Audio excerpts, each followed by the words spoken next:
Hi everyone, it's Jackie at Spare Room Studio and I'm back today to colour in this book, The Story of Precious Cats by Nico, I'm not sure on the correct pronunciation there. I was kindly reminded by Louise after my recent Alice in Wonderland book collection that there are a couple of pages in this lovely little book that are Alice in Wonderland themed, so I'm going to colour this one today. It's the adjoining page to this one that I coloured on camera, and I'm going to try and use similar colours.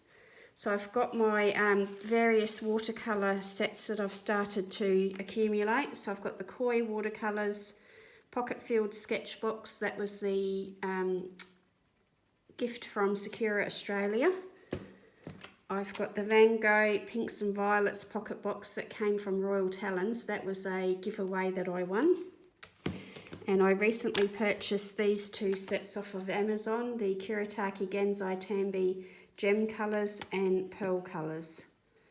So I've got those. I do also own the Kuretake Gold set, but they are actually out of reach at the moment on top of the wardrobe in storage, so I won't be using those today. I've got a plate in case I use water-based markers and I want to use them off of a non-porous surface.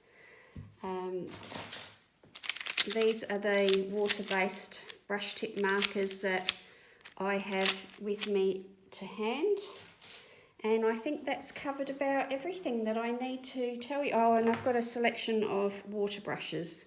I also have some ordinary brushes and a pot of water to hand as well.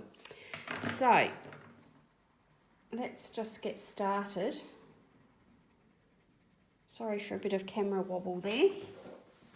So I'm having to work from the other side of the book. So I'm sitting on the other side of the table with the tripod set up in a different way. So I might be a little bit awkward until I get used to the feel of that. Let's put those there to keep the book flat. So I'm going to start with the Koi watercolours from Sakura Australia. So this little set is what I used for the adjoining page. And I'm going to work in a similar manner to what I did with that page. And let me just change some brush tips over here. I like the blue barrel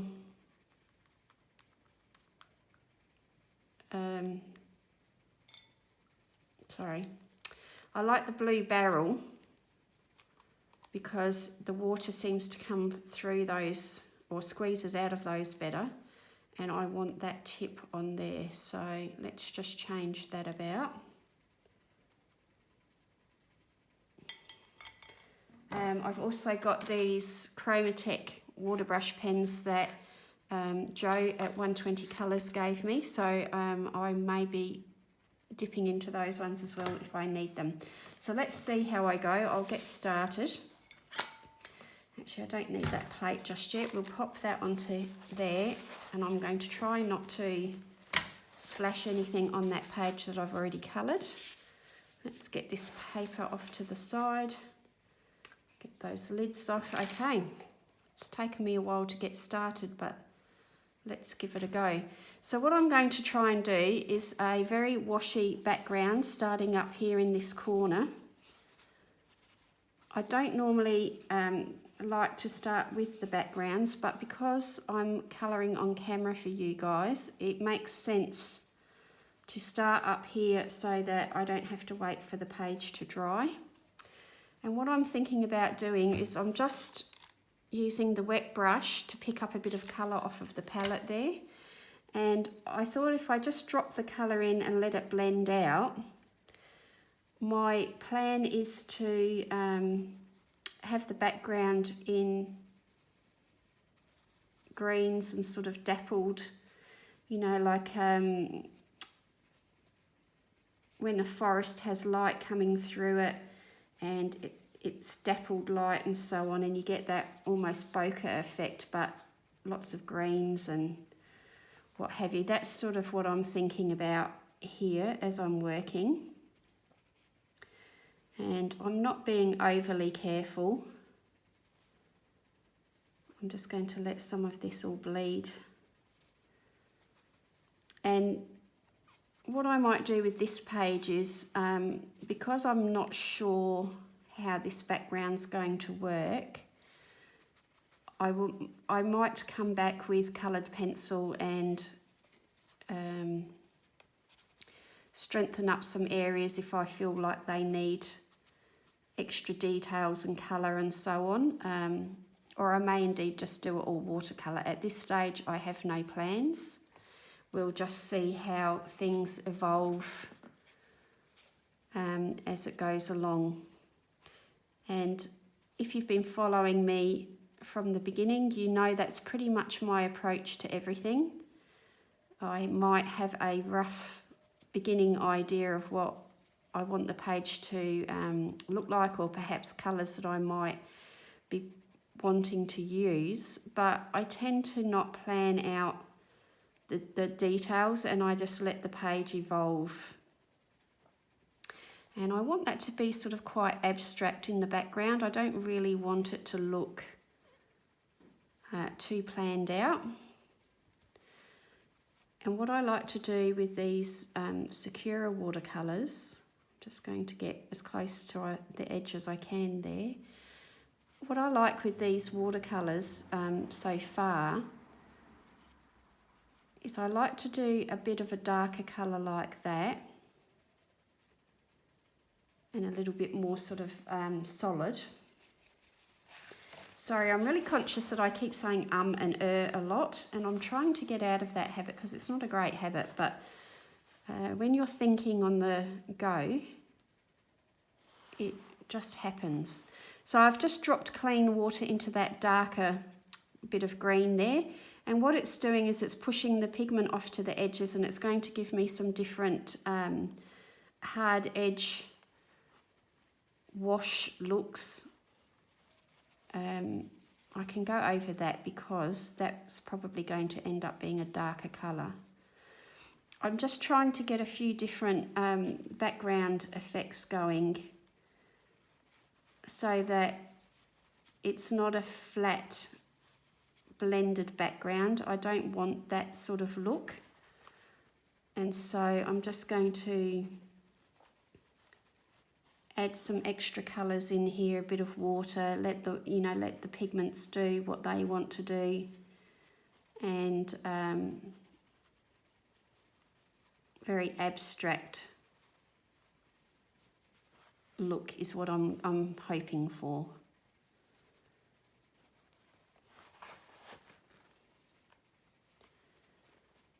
So that can get sort of started drying while I work on some of these other details here now. Now, if I want to do this mushroom or toadstool here, I'm going to have to be very careful because I have in fact come over some of those edges and the paper's going to be damp. So anything that I put on there now could potentially bleed into that green through those damp areas. So I'm going to have to be really careful. But again, if you followed me for a while, you know that I'm quite an impatient person, so I don't tend to wait for these things.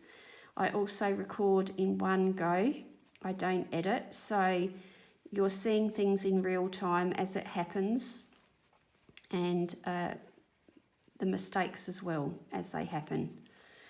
And that's okay, because I think it's good that you see how people recover from their mistakes as well as the things that are going to plan. So I've dampened that page first, the paper first, and I'm just dropping some very wet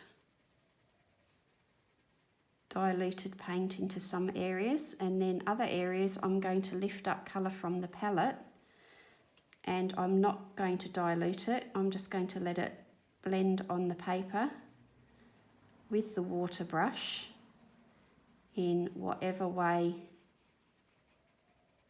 it happens on its own. Now obviously with a water brush, if you've got colour on your brush, the longer that you paint with it, with your brush to the paper, it's going to dilute because you've got water continuously coming through the brush of its own accord. Even if you don't squeeze the water brush, you're still getting water coming through that brush. And the further that you paint on the page, it's going to naturally dilute. I also like to then come back and do things like squeezing a bit of water in there. That's still got pigment on the brush, so that wasn't clean water. But if I clean the brush off on some paper towel and then squeeze clean water, I'm going to get a different effect again. And some of this is planned because I've done this often enough. I know how I've got certain effects and results in the past, so I kind of know what's going to happen.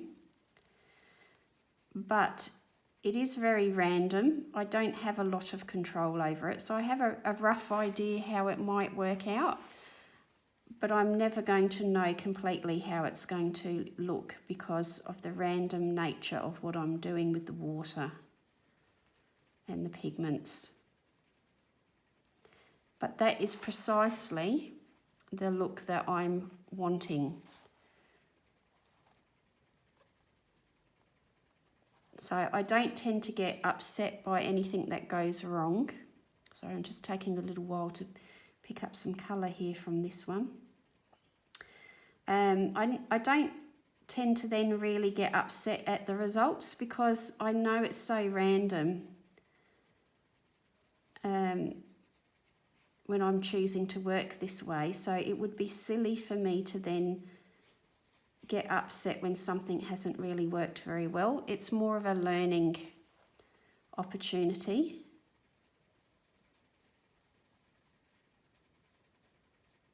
And of course you can work very tightly detailed with watercolour. That is possible if you wish to work that way. You can get very finely blended colour if you work at it.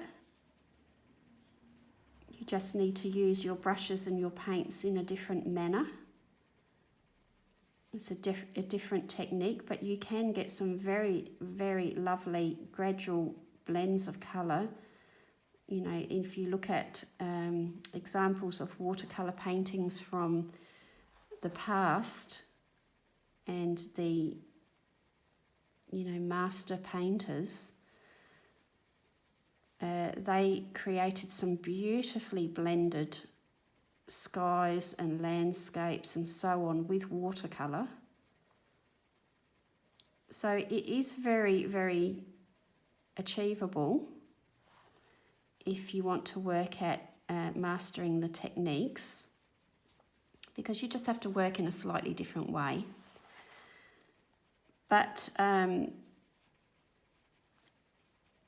long ago I decided that my preferred way of working with watercolour has always been with this very much random blotchy, you know, messy look, I suppose you could say. True watercolourists would probably be quite horrified at what I'm calling watercolour. But I'm looking at it more from the perspective of an illustration style rather than a fine art style. And, you know, we all must come to that point of discovering what it is we like as a viewer. You know, someone who's appreciating a piece of visual art, and also as a colourist or an artist, we have to think about what do we actually enjoy doing. Do we enjoy creating those very finely detailed, highly blended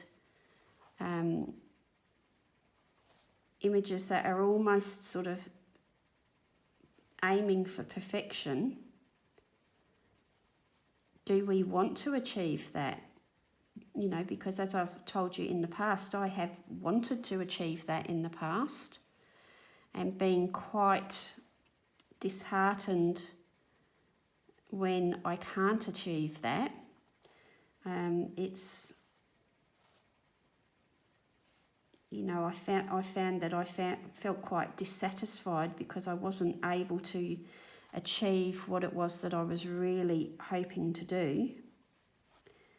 And so the whole process was starting to feel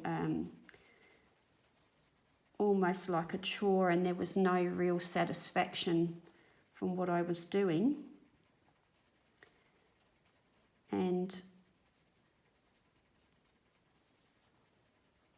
because I'm treating this as a hobby, I'm not an artist who's looking to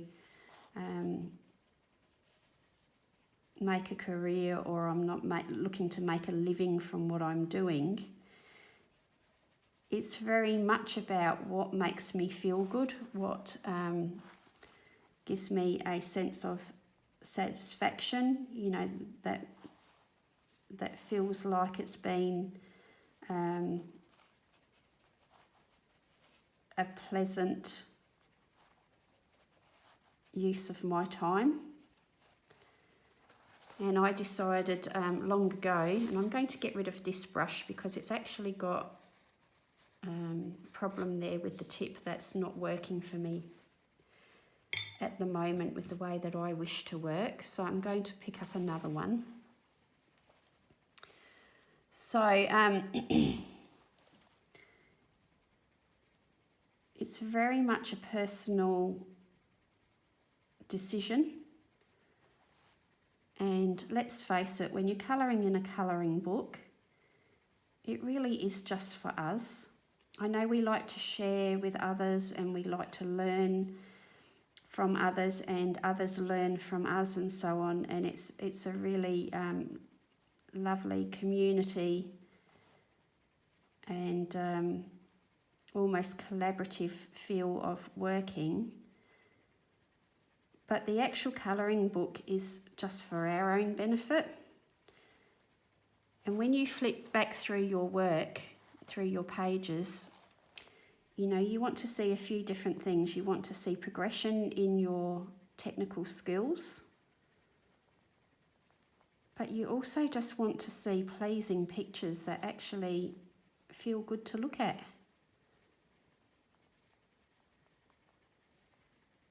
And that's where it becomes important that we decide to follow our own path.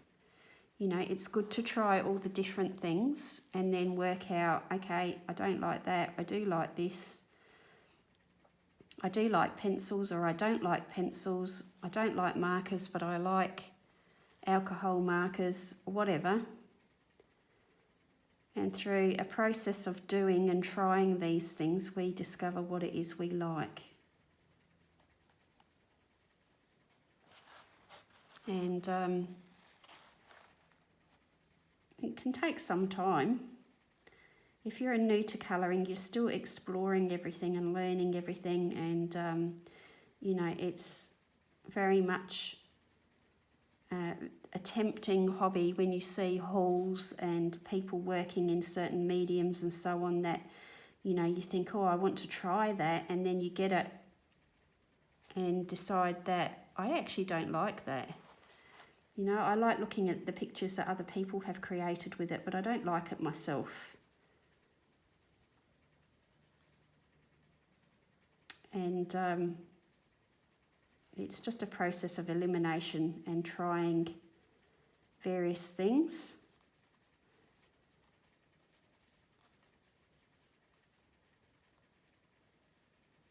And I particularly do like this sort of look.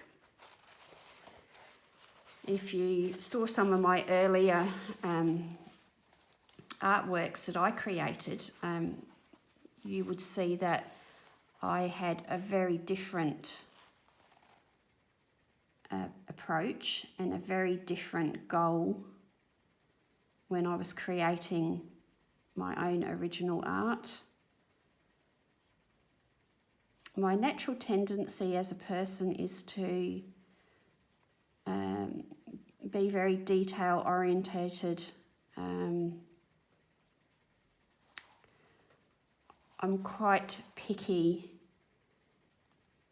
I know what I want, I know how I want things done and so on. And that was how I initially approached drawing. I approached it in the same manner. But I soon discovered that, how I feel about these things and what my technical skills were allowing me to create was two different things. And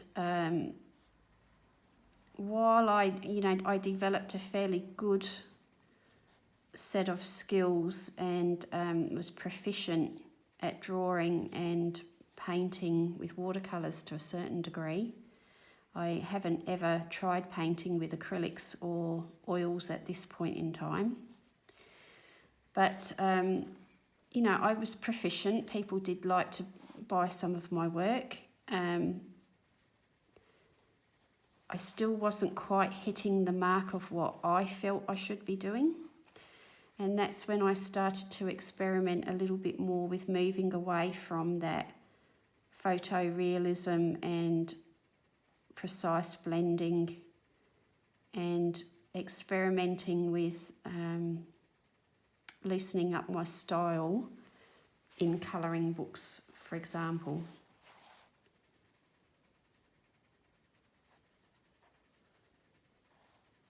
Now that doesn't mean either that we have to stay in this genre of, style, or we don't have to stick to the same books forever. Tastes will change. And mine certainly has when it comes to colouring books and the artists that I follow. I did go through a stage where I thought, okay, I'm not into that anymore. I'm giving that book away, and I gave a load of books to charity shops and so on, or gave away. And I almost regret that a little bit now, because I was a bit hasty, because there are some times where, like I don't do mandalas very often. But there are occasions where I just don't want to think. I just want to choose a few colours and sit and just enjoy watching the colour go onto the paper without any real thought.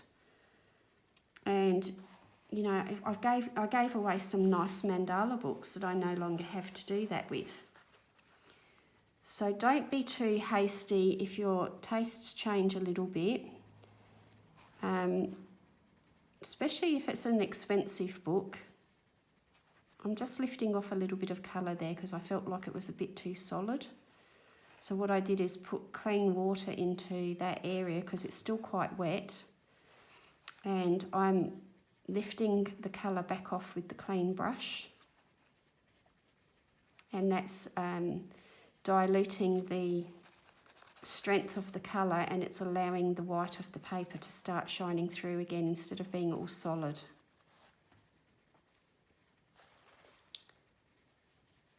Personally,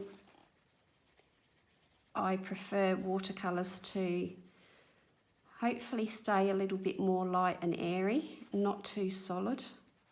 And I just feel like here I have got a bit too solid in some of those areas. If you're wondering what I mean about the white of the paper showing through, this here where my brush is now is a perfect example. I'm allowing that white of the paper to create the highlights. And so hopefully I won't need to come and put too much white pencil or white paint over the top of these watercolours, because hopefully that will be a sufficient highlight in there. And the same could be done over here. It's still quite wet. And can you see? I hope you can see because I can't see my screen. But you can see that by lifting that off with the damp, clean brush, I'm creating quite a different look there now.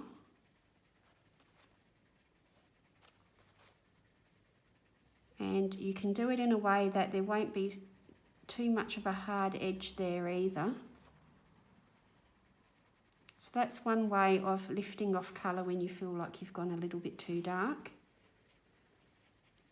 And the same with blending hard edges. If your paint hasn't dried too much yet, you can come back with that damp, clean brush and just soften off any of the hard edges that you don't like. And you just carefully do that. Very lightly. I don't want to disturb the surface of the paper too much. It's not watercolour paper, so therefore you have to be a little bit gentle in your handling of it.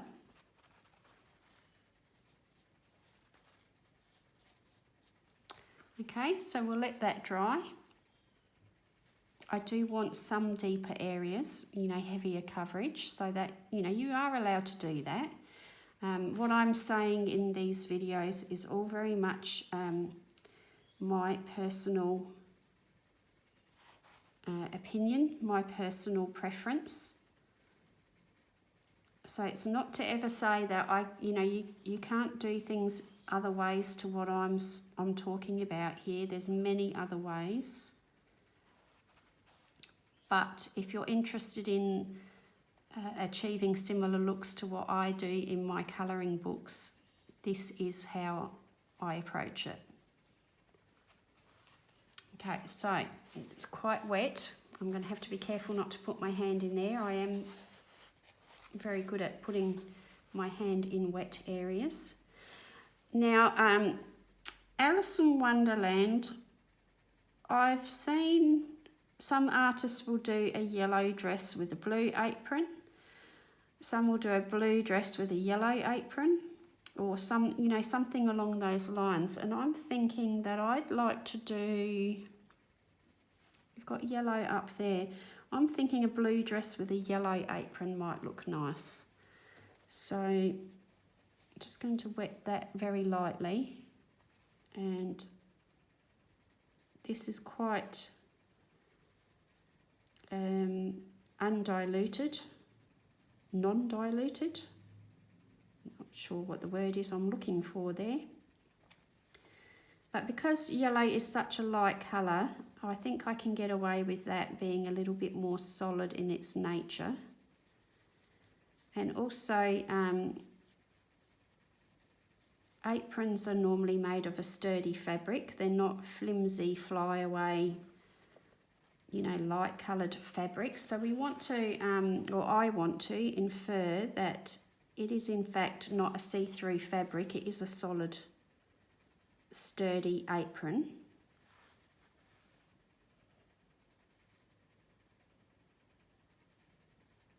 So I will let that dry, and then I might come back later and put some deeper colour in. I'll just show you now in case I don't do this on camera. I will use a slightly deeper colour just to come in around some of the more shadowed areas. And again, when it's dry, maybe, something like a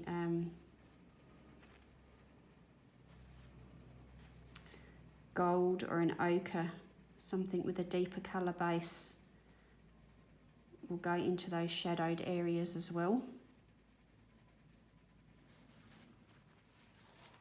And I want the, and that looks like her apron goes right up there, doesn't it? So I better not forget that.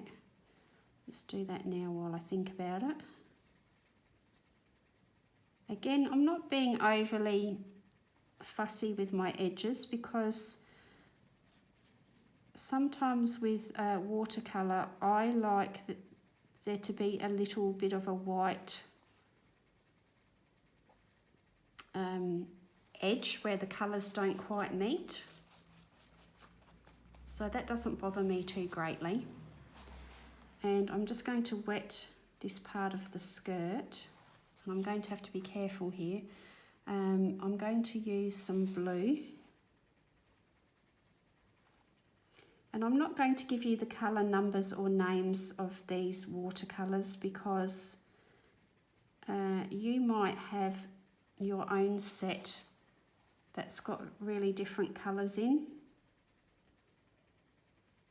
And you can play with these effects and get your own look with the set that you have. You know, you just need a light blue basically.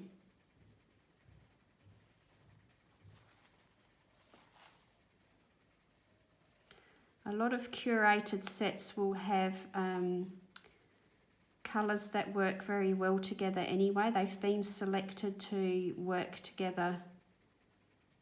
You know, like there'll be warm blues, warm greens, warm reds and so on that will all work together nicely. So depending on what sort of set you have, your colours might lean towards a cooler range of colours, or they might lean towards a warmer range. It might be something like this one, the gem colours are very much jewel toned colours, you know, like rich jewel colours. Whereas the pastel or the pearl colours is much more pastel. But they're all going to work together because they've been curated that way to work together. I've seen some really nice Neo Colour 2 sets where somebody's chosen the colours especially to be Art Deco or you know, some sort of range of colours that are known to work together or very highly recognisable together. So that's another reason that I'm not a huge fan of giving you all the colour names and numbers and so on of the set that I'm working in, because it would be really meaningless if you're working with a totally different set of paints. And I know that you can get conversion charts and so on, and people have worked out that if you're using cerulean blue in Prismacolor, what would be the corresponding colour in a polychromos and so on. I know that some people have worked really hard at doing that, but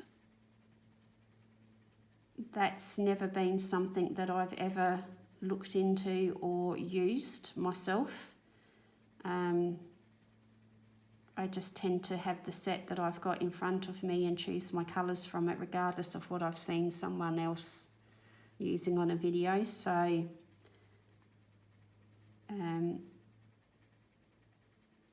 it just seems incredibly complex and a lot of work to me, and I'm far too lazy for that. I know some people really enjoy that, but I'm not one of those people, and my colouring time needs to be much more relaxing to me than that. I would actually find that quite hard work and stressful to be thinking in that manner. So I'm going to use that same colour for her bow up here in her hair, and this I'm using onto dry paper now. I'm not diluting it at all. I want it to be a little bit more solid.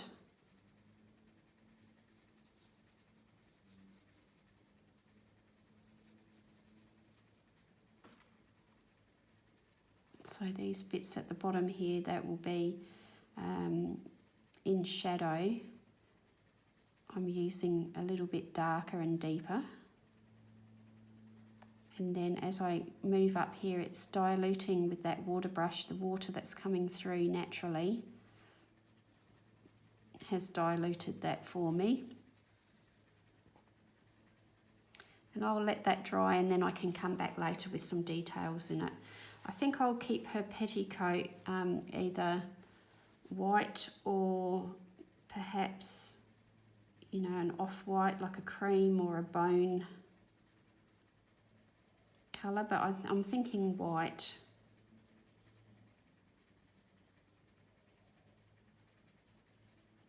So I'm just doing what I deem to be the back of her dress that is showing underneath the petticoat there.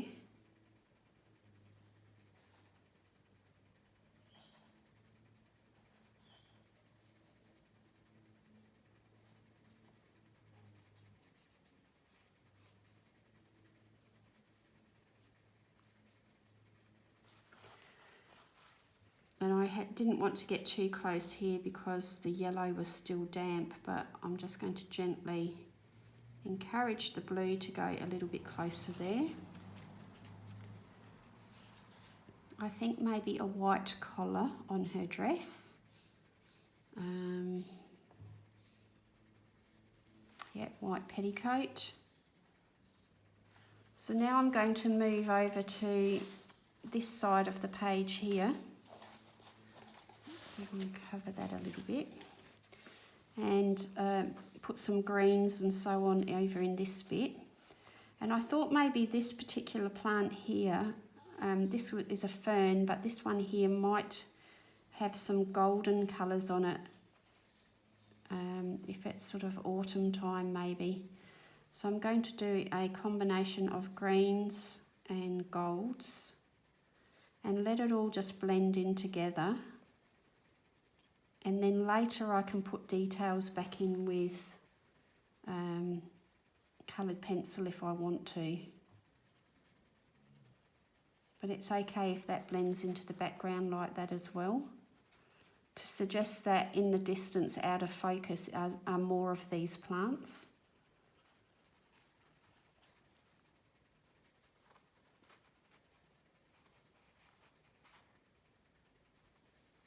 And of course in autumn we know that as the leaves are changing, you can get a green, you'll have green leaves still on a plant or a tree, and there will be some that have already changed and gone yellow.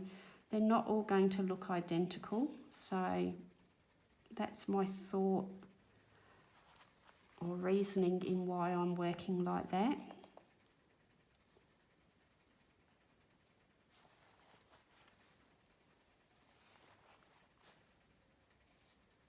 So I'm just encouraging that colour to go where I want it to go.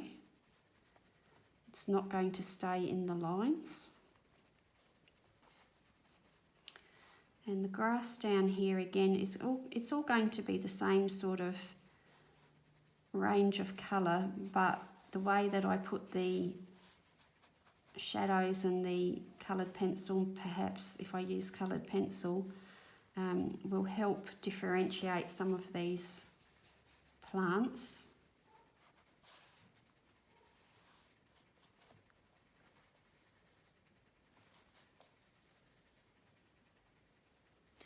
And again, some of these bigger leaves here may be the sort that have already changed. And there'll be bits of brown.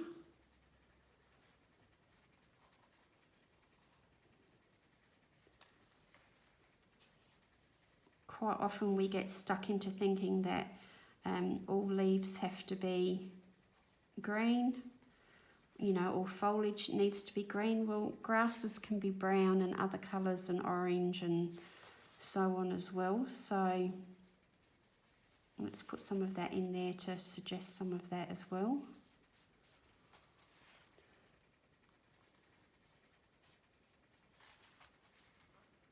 I'm just going to put some water in there.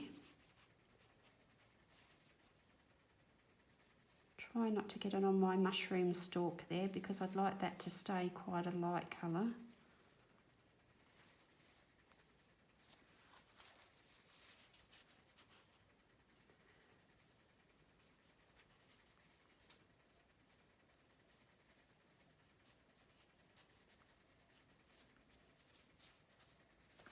I like the way, I hope that's showing, I like the way that the pigment sort of flows into the water there.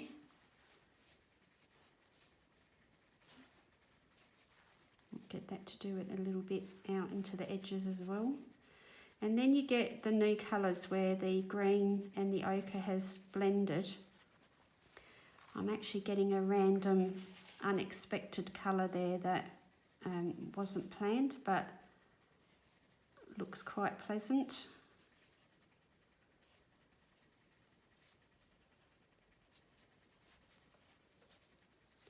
So I'm just wetting that area down there.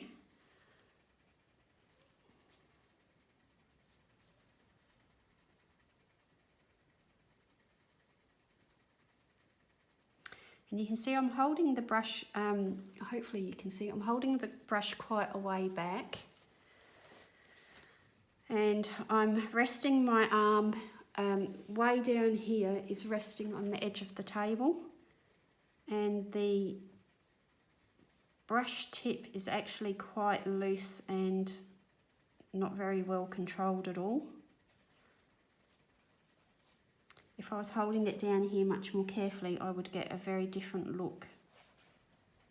So experiment where you hold your brush as well to get different looks. Now that's much too solid a colour for my liking, so I'm just going to move that around and take some of that back off. And I'm just going to suggest a bit of green in here. That would be much darker in there. And in fact, I like to continue that out to that side so that the natural progression of the eye is that those colours would not stop on one side of the cat to the other. It would follow through. Okay, let's bring that back down. So that is rather wet now. I'm not sure that there's going to be an awful lot more I can do for you until... Now that's very wet there, and I'm just going to lift some of that back out. You could also use your paper towel to lift out like that. I've got ridges there because I've got ridges in my paper towel, and I'm just blending those back out. But those ridges could be useful for some things.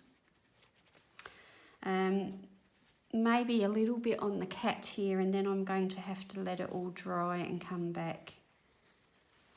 So, and then I'll decide how I want to finish it, whether I want it to be very watery or whether I want to come back with pencil. And I'll decide that off camera. So I think I might give her, I want her to have that sort of topaz, you know, that golden sort of eye colour. So I'm using an ochre there.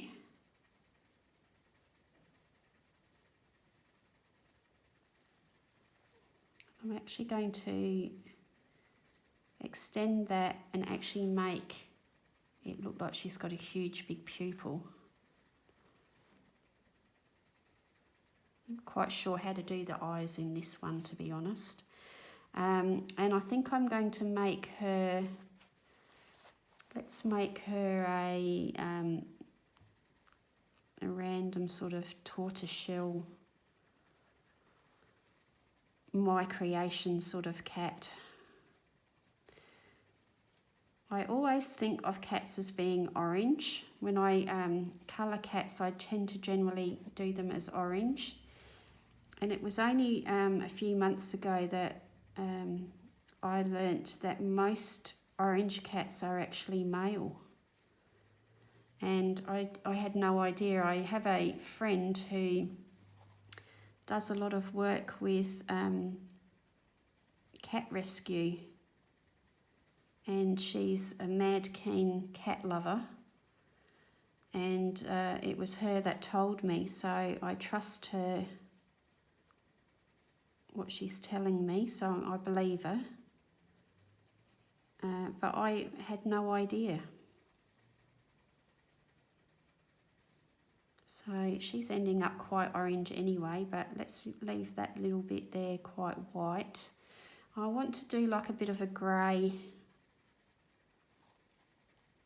So that's Payne's grey. Let's just put a bit of a grey.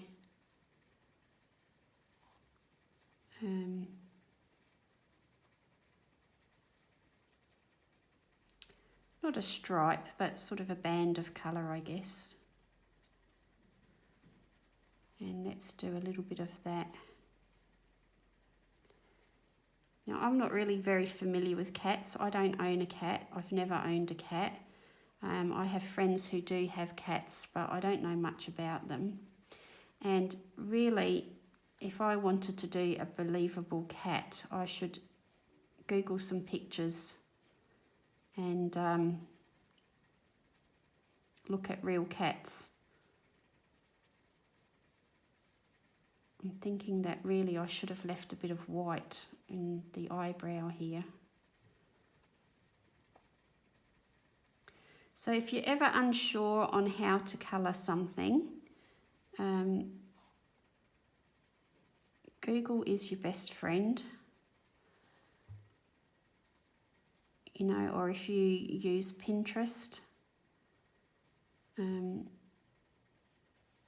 have a look at pictures of real cats.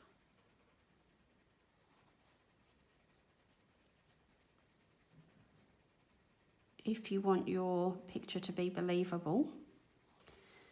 I'm not too fussed about that.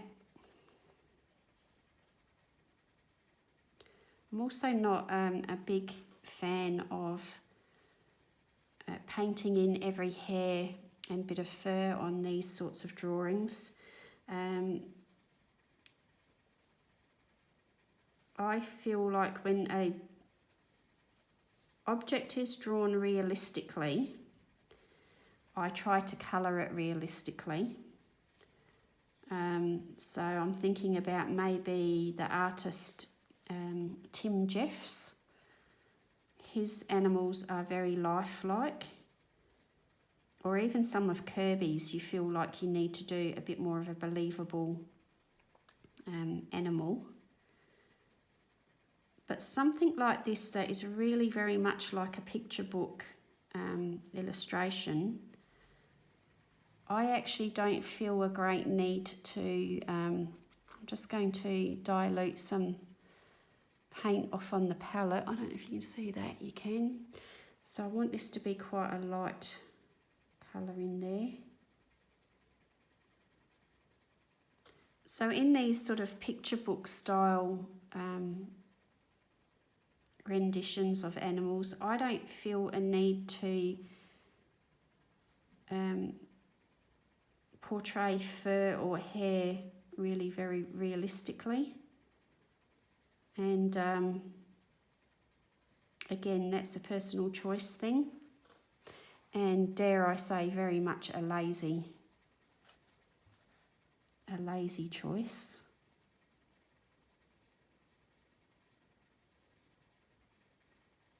So that's just Payne's Grey at this stage. I will come back with black eventually, but I don't want to go too dark too soon.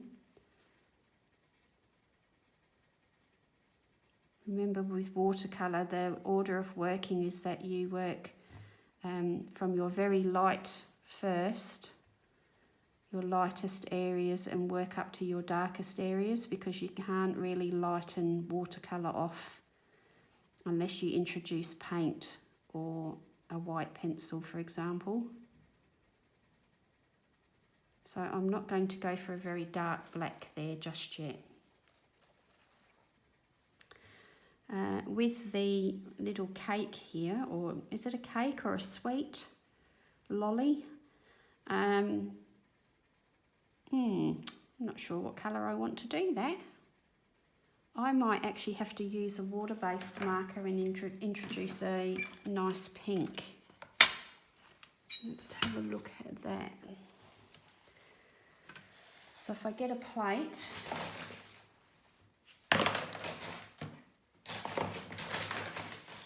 I've got my markers bundled up into sort of similar colour groups. I'm thinking something like this pink here.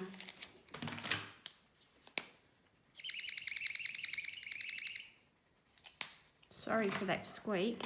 So I've just put that onto the plate. Make sure my brush is clean. And I'm just lifting that off of the plate and putting a bit of colour on with that. Now I would have, with a bit of effort, I would have been able to make a pink with my watercolours. Using very diluted colours, I could have made a pink. But as my markers are sitting right here next to me, I don't need to, because working with the water-based markers in this way it's just going to look like a watercolour anyway. And it doesn't scream, you know, I've used a marker. And I'm going to come back on those letters after with some other colour, or maybe even a gold or something like that. If you follow cake decorating and confectionery creators these days, you can just about do anything with golds and metallics that are edible, and screen printing things onto icing and all sorts these days. So I'm going to maybe insinuate something like that. Okay, so I won't need any more of that pink. I'm just going to wipe it back off the plate there. That's all the cleanup that's required, which is great. And I'm quite happy with that. So the page is still very damp. I'm going to let it dry completely before I decide whether I want to add more layers of watercolour or whether I want to come in with pencil. I'll assess that once it's dry. It could potentially dry a little bit lighter yet, but I don't think so. It's pretty much going to, that's how it's going to look. So what I'm thinking with the leaves and so on is that if I make these much more solid and more blended, they're really going to stand out against that background, and then I don't have to come back and actually carefully paint in around all of those areas. So doing it in that order has saved me a little bit work further down the track, hopefully. So just take a little bit of colour off of there. So I shall lift that up to the camera for you to have a look.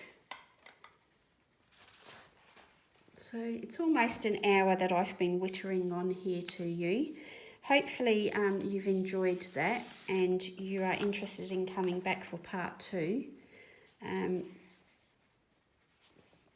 But let's see if I can get that to focus a little bit better. There we go. So very, very random and rough in some areas. It's going to be more blended in others. Sorry, let's get this camera back again.